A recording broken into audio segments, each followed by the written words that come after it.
Olá, bem-vindos para mais uma Biblioteca do Consta. Hoje eu não vou trazer entrevistados. Eu vou fazer da velha forma que eu costumava fazer, a resenha de um livro. E o livro de hoje é imperdível. Pequenininho, leitura super gostosa, flui, trágica e cômica ao mesmo tempo, né?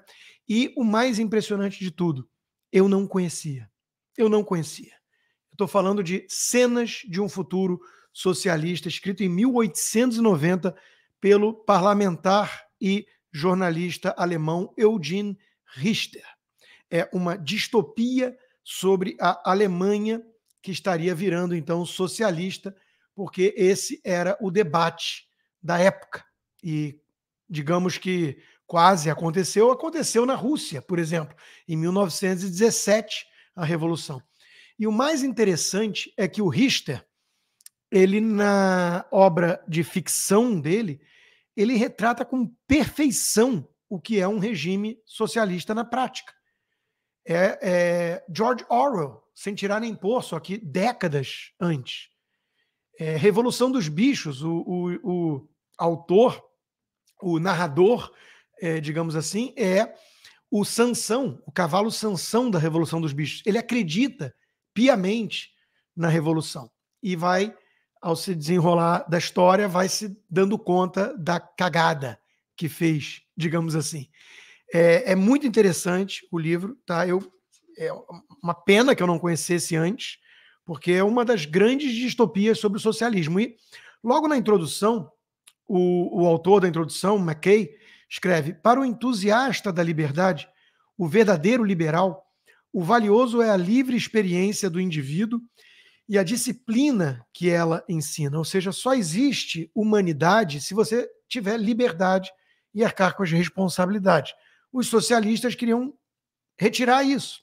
O livro todo é baseado nas ideias de Marx e Engels, mencionando ali o Bebel, né? O Bebel o tempo todo, o modelo feito à imagem e semelhança da utopia do Bebel. E é aquilo que a gente chama de falácia do Nirvana, né? Os polemistas, que por assim dizer, argumentam com seus pés fincados em terra firme, estão em desvantagem em comparação com os oponentes que têm a cabeça no ar e envolta em nuvens, na medida em que aceitam a sociedade de hoje como necessariamente o pai da sociedade de amanhã.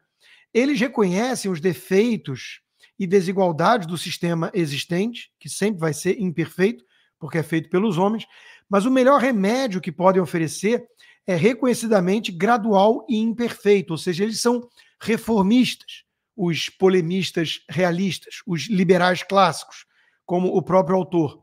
Por outro lado, o socialista não está acorrentado por nenhuma necessidade de referir-se aos defeitos que possam surgir em sua utopia. É a falácia do Nirvana. Compara uma realidade imperfeita com um mundo idealizado, coletivista, igualitário, onde tudo vai ser maravilhoso com base nos resultados que ele imagina. E cá entre nós, os resultados igualitários das utopias já são assustadores para pessoas que têm o mínimo de discernimento, que entendem a natureza humana e que entendem que os homens não são insetos gregários, não são cupins. Porque o socialismo é a ideologia da inveja, como fica claro nessa obra também. A experiência nunca teve a oportunidade de testar seus princípios de forma concreta. E é difícil criticar um alicerce que ainda está no ventre do futuro. Mas foi exatamente o que fez o Richter. Ele imaginou o day after. Ele imaginou o dia seguinte da Revolução. Ele falou, tá bom, vocês socialistas querem que o socialismo vingue e vão fazer uma revolução igualitária. Como é que isso vai funcionar na prática? E ele começa a descrever, com todo o entusiasmo do narrador, que era um crente na Revolução.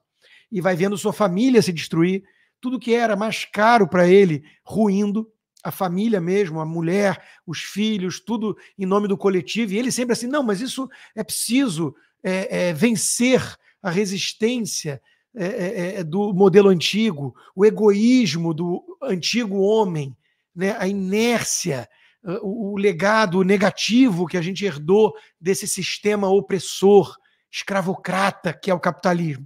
E nós vamos superar isso aos poucos. Então, é preciso ter paciência, é preciso ter fé. E ele vai vendo, tipo Cândido, e o otimismo do Voltaire, ele vai vendo tudo dando errado, né? Até desgraças muito, muito grandes acontecendo na vida da família, e ele quase até o final acreditando que, puxa, mas se a gente der um pouquinho mais de tempo, e isso é interessante pelo seguinte, gente, muita gente defende as ideias igualitárias, pode não ser um socialista radical, marxista, clássico, mas as ideias progressistas, coletivistas, igualitárias, muita gente defende com boas intenções. E o ditado já diz, o inferno está cheio de boas intenções. Então ele vai mostrando isso. Né? Ele vai mostrando que não é preciso você partir da premissa que do outro lado tem um canalha. Você vai levando, por meio do mecanismo de incentivos, os canalhas ao poder no socialismo. E o próprio ser humano vai mudando, vai se tornando uma pessoa pior, vai se tornando uma pessoa mais preguiçosa, mais malandra, vai usar toda a sua inventividade para o mal, para driblar as amarras do sistema, porque o sistema socialista, coletivista, não foi feito para seres humanos. Estamos cansados de relatos sobre a equidade e beneficência do Estado socialista, mas se observa o silêncio completo no que diz respeito às suas possibilidades mais sombrias e à infração de nossas liberdades que isso necessariamente implica, diz o autor da introdução, Mackay. Eu selecionei aqui vários e vários trechos do livro. O livro não é grande, são 120 páginas. É a leitura de um final de semana, de um dia, no limite, mas vai, um final de semana, você pega o livro, um final de semana, e eu garanto que você vai ter lições importantes, uma leitura que vai fluir de forma elucidativa e divertida, até certo ponto, em que pese a gente se dá conta de quantas desgraças aconteceram porque as pessoas acreditaram nisso e não leram um alerta como esses, uma distopia mostrando aonde a utopia socialista levaria na prática. Então, as propriedades foram tomadas, tudo virou do Estado, em benefício para a comunidade, as cozinhas coletivas foram criadas, porque ninguém mais ia comer de forma desigual, os filhos não podiam ser mais criados pelos pais, porque isso está no cerne do modelo de desigualdade, então todas as crianças seriam levadas para estabelecimentos coletivos, cada um ia ter que trabalhar naquela tarefa que fosse determinada pelo próprio Estado. Muitas coisas iam ter que acabar sendo definidas por sorteio, porque senão ia prevalecer o egoísmo. E aí você começa a desenrolar a história, a escolha dos ofícios, a atenção de mulheres e meninas é especialmente chamada para o fato de que, ao começarem a trabalhar em uma das numerosas oficinas do Estado, elas ficam imediatamente dispensadas de todas as tarefas domésticas, como cuidar de crianças, preparar refeições, cuidar de doentes, lavar, etc, etc. Todas as crianças e jovens devem ser criados em casas de manutenção do Estado e em escolas públicas. E aí vai mostrando o que isso acarreta na prática. Você começa a ter que criar um aparato de polícia gigantesco, porque algumas pessoas são muito egoístas a ponto de aceitar esse destino, principalmente aqueles que trabalham com coisas mais intelectuais. É curioso que o socialismo é uma ideia de intelectuais, mas esses são os primeiros a fugir quando o socialismo vinga na prática, porque é asfixiante para eles, aquela ideia de que todo mundo vai ser um pescador de manhã, um industrial à tarde e um filósofo à noite, que o Engels sonhava, se mostra, claro, uma balela, né? As poupanças, as economias todas vão ser confiscadas em nome do coletivo, os salários vão ser equivalentes, vão ser 8 horas de trabalho por dia, só que a produtividade desaba, em pouco tempo cai 1/3 já do que era a produção antes do socialismo, antes da Revolução, por mecanismo de incentivos, pela falta do escrutínio do dono, do motivador lucro, que faz com que as pessoas tenham mais zelo, mais empenho, pela livre concorrência que força o foco na demanda do consumidor. Tudo isso vai sendo destruído, né? E aí você começa a ter que baixar novas regras. Por exemplo, vamos ter que subir de 8 para 12 horas por dia de trabalho forçado. Quem não quiser vai levar chibatadas, porque não podemos aceitar os contra-revolucionários, os dissidentes, ainda imbuídos da visão ultrapassada, arcaica do sistema anterior, contaminando, poluindo a sociedade. E daí vai, né? Então, tudo isso numa narrativa divertida, porque, como eu disse e repito, o narrador é um crente, ele é um socialista.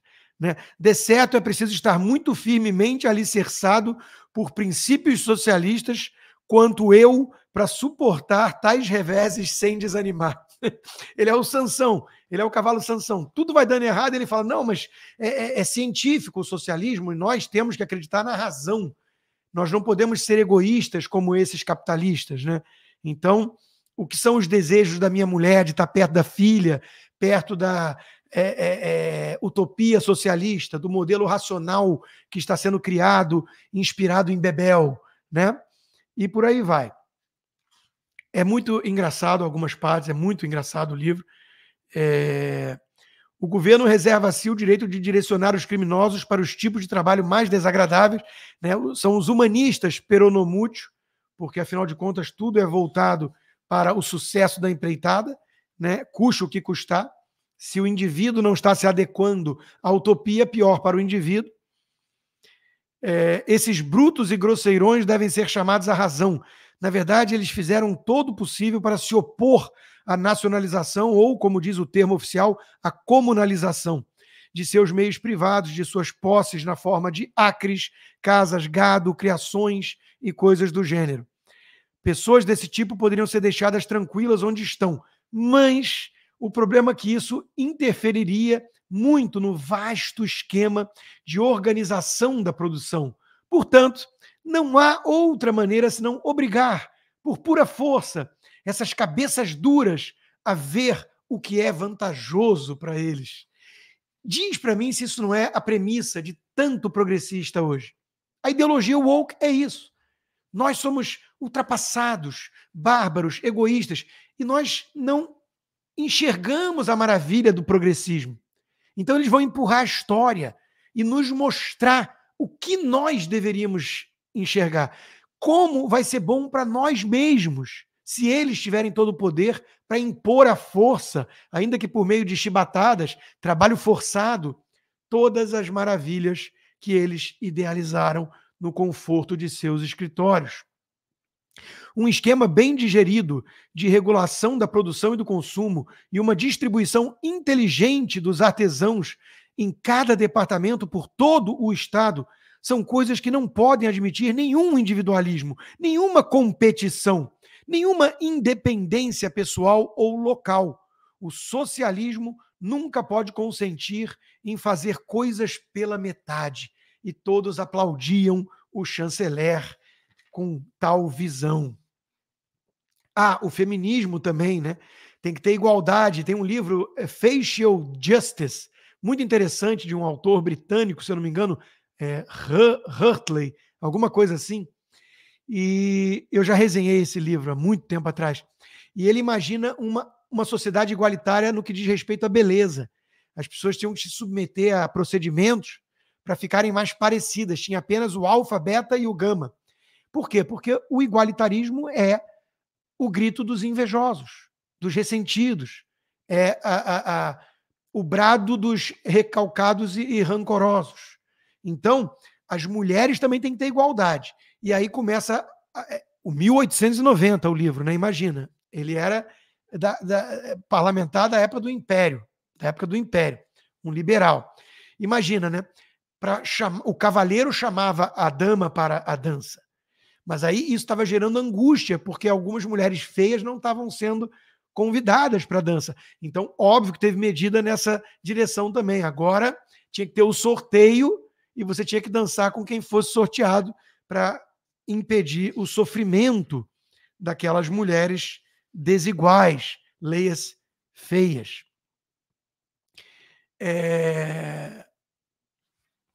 A angústia começava a crescer, né? Temo que nenhum de nós consiga pregar o olho esta noite. É apenas gradualmente que alguém pode se acostumar com essas coisas. A vida está virando um inferno, a esposa está mal, está todo mundo destruído, mas calma, gradualmente a gente chega lá. Nas cozinhas do Estado, tudo, até os mínimos detalhes, foi antecipadamente previsto e estabelecido. Ninguém recebe a menor preferência sobre os outros. A seleção e escolha entre as várias cozinhas do Estado não pode, é claro, ser tolerada. Cada pessoa tem direito a comer na cozinha do distrito em que está situada a sua habitação. E aí começam os problemas entre o campo e as cidades. Alguns perto do poder, o chanceler fala, mas eu tenho um dever muito pesado, que é empurrar a história. Então, eu não posso ter tempo para lavar a minha bota, para cortar a batata. Então, eu preciso de mais proventos, digamos assim, porque, afinal de contas, todos são iguais, mas uns são mais iguais que os outros. E por aí vai, né? Começa a gerar tensão entre o campo e a cidade, tensão entre homens e mulheres, tensão entre as nações. Tem um capítulo que mostra por que isso aumenta o risco de guerra entre as nações. E, de novo, profético, porque tudo isso aconteceu, de certa forma, só que com a Rússia. Com a Alemanha foi um pouco depois, na década de 30, o nacional-socialismo, o que cá entre nós também é a mesma coisa, né? A queixa que assiduamente tem circulado contra o chanceler é que ele é um aristocrata de coração. Diz-se, inclusive, que não é ele próprio quem limpa as botas, que deixa um criado escovar e limpar as suas roupas, que manda alguém do tesouro buscar as suas refeições na cozinha estatal do seu distrito, em vez de ir lá mesmo ele. Tais coisas, de fato, seriam graves ofensas ao princípio da igualdade. Mas, no final das contas, trata-se de acusações a serem ou não verdadeiras. Vamos acreditar que o chanceler não faria algo assim, não seria egoísta. Aí começa todo mundo a querer emigrar, óbvio, né? Quem pode, foge. E no início eles deixam, porque eles falam, são uns egoístas que não servem para nada, os intelectuais, deixa embora os poetas, deixa embora. Só que eles começam a sentir falta de mão de obra. Começa a ter que contratar mais gente para ser polícia e para obrigar todos a trabalharem de forma braçal, manual, e começa a faltar gente. Começam a ter que racionar comida, cortar a ração de carne, a ração de pão, porque, afinal de contas, as calorias não precisam ser tantas e todo mundo tem que consumir de forma estritamente igual, para não gerar inveja, para não gerar desigualdade. Aquele que não se curva à vontade da maioria, aquele que mina a disciplina, deve ser eliminado. Afinal de contas, para fazer uma bela omelete, é preciso quebrar alguns ovos. Né? O que são esses mecanismos meio brutais perto da maravilha idealizada e sonhada? Os nobres fins justificam quaisquer meios. São as máximas socialistas. E ele vai mostrando exatamente o que acontece na prática nessa distopia com esse tipo de premissa. As patrulhas de fronteira têm instruções estritas para abater sem a menor cerimônia todos os fugitivos. A palavra de ordem universal é: não vá muito rápido, para que os retardatários não sejam os últimos. Todo mundo começa a fingir que trabalha e o Estado começa a fingir que paga, como dizia o Reagan sobre uma piada soviética. Se o trabalho não for concluído hoje, será concluído amanhã.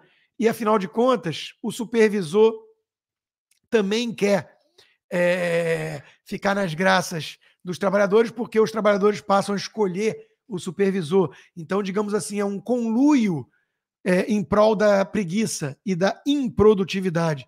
Diligência e zelo são vistos como estupidez e perversidade. E, de fato, por que alguém deveria ser esforçado? O mais diligente não se sai melhor do que o mais preguiçoso.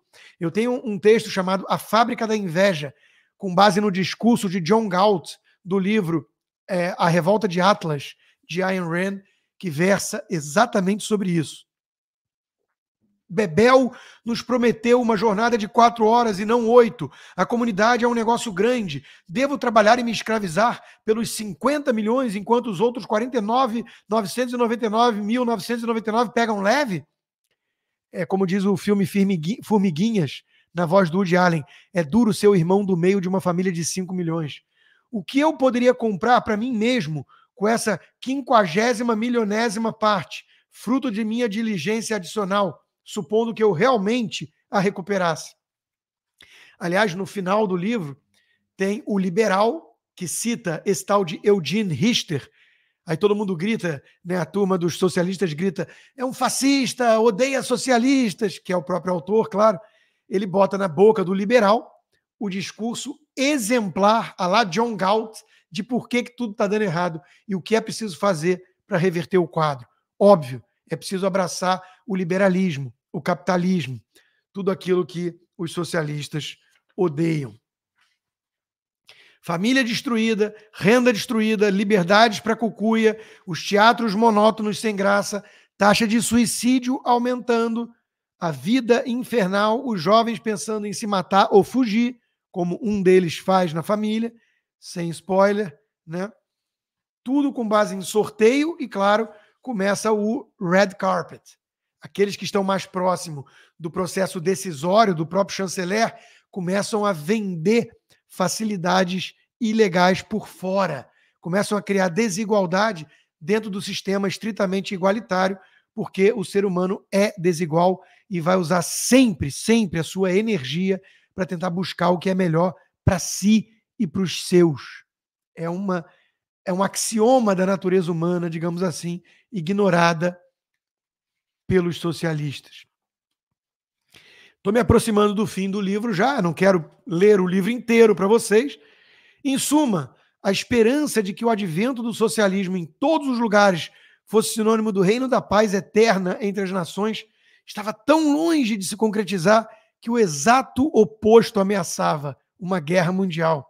O ministro concluiu seu discurso dizendo que o comitê de governo dificilmente deixaria de ver a necessidade de a Marinha ser novamente preparada para o serviço e, sem dúvida, também sancionaria o aumento do Exército para 1 milhão de homens. Todo mundo vira militar. É a Coreia do Norte, porque vivem de guerra interna e guerra externa. E, claro, o rigor começa a ter que aumentar com os dissidentes, porque começam a ser crescentes as revoltas, as greves. A votação é feita por meio dos boletins de voto, que é o voto por correio. Soa atual isso, né? Os quais ostentam o carimbo oficial e são entregues em envelopes lacrados. Mas em vista do sistema de espionagem nas mãos do governo, que penetra nos mais privados assuntos, em vista do caráter público que a vida de todos tem agora e do sistema de controle ao qual todos estão sujeitos, o Big Brother, em vista dessas coisas, muitas pessoas parecem desconfiar da aparente segurança e sigilo dos boletins de voto e não votar de acordo com suas convicções mais íntimas. Antigamente, esse tipo de coisa prevalecia em pequenos distritos eleitorais. Agora, porém, cada indivíduo é um espião do seu vizinho. É a Stasi, que foi formada na Alemanha Oriental após a guerra. Está tudo previsto aqui, repito, 1890. Se o Estado é dono de tudo, tá bom, você pode ter partidos de oposição, como tinha o Partido Liberal. Como é que você vai fazer comitês? Você tem que alugar a sala, porque o sorteio não estava funcionando. O Estado, por uma sorte danada do próprio governo socialista, nunca tinha salas disponíveis para os comitês liberais e por aí vai. O resultado da eleição, óbvio, era bastante previsto. E aí entra o discurso aqui já no final do nosso herói liberal, que obviamente é o próprio autor, né? Concluindo que a única saída é o choque de liberalismo e capitalismo. O mundo vai ser imperfeito nesse sistema, como sempre será quando se trata de seres humanos. Mas não há alternativa. Apenas reformas graduais aqui e ali, dentro do ambiente de propriedade privada, liberdade individual, democracia representativa, império da lei e por aí vai. Qualquer outra alternativa utópica está fadada a levar à miséria e à escravidão, como de fato aconteceu em todo lugar onde o socialismo foi tentado. Meu único motivo era a crença sincera de que o socialismo traria uma melhor ordem das coisas para gerações futuras. Eu acreditava nisso naquele momento, mas agora vejo que não compreendi a questão como um todo. Como meus filhos podem me perdoar por ter ajudado a provocar aqueles eventos que os privaram de sua mãe e irmã e destruíram totalmente nossa felicidade como família? Como eles podem me perdoar? Porque o inferno está cheio de boas intenções. É como diz o livro do francês Alain Besançon, A Infelicidade do Século. Todo experimento socialista começa, de novo, apelando à bondade do homem. Isso hoje em dia não é mais tão verdade, porque, como eu digo, tem sempre a inveja ali. O cara, no fundo, está sempre olhando e falando assim, se eu abraçar essa visão igualitária, eu vou poder meter a mão no meu vizinho que comprou um carro novo, eu não vou mais poder olhar para mim no espelho como um fracasso, porque o meu vizinho teve um bônus, uma ascensão na carreira que eu não tive. Então, no fundo, é a ideologia da inveja. Mas tem muita gente que acredita piamente, com uma empatia mal calibrada, digamos assim, num mundo mais igualitário que levaria a menos sofrimento, miséria e luta de classes, digamos assim. Não entenderam nada. Não entenderam nada. E para entender, olha, poucas vezes eu vi algo tão conciso em forma de ficção e tão elucidativo. Um dos melhores livros sobre o assunto, e quem vos fala é alguém que leu muito sobre socialismo. Esse eu não conhecia. Cenas de um Futuro Socialista, uma distopia sobre a Alemanha, escrita em 1890 por Eugene Richter. Imperdível, comprem agora mesmo, vocês não vão se arrepender. O link está aqui embaixo na descrição do vídeo. Muito obrigado e até a próxima Biblioteca do Consta.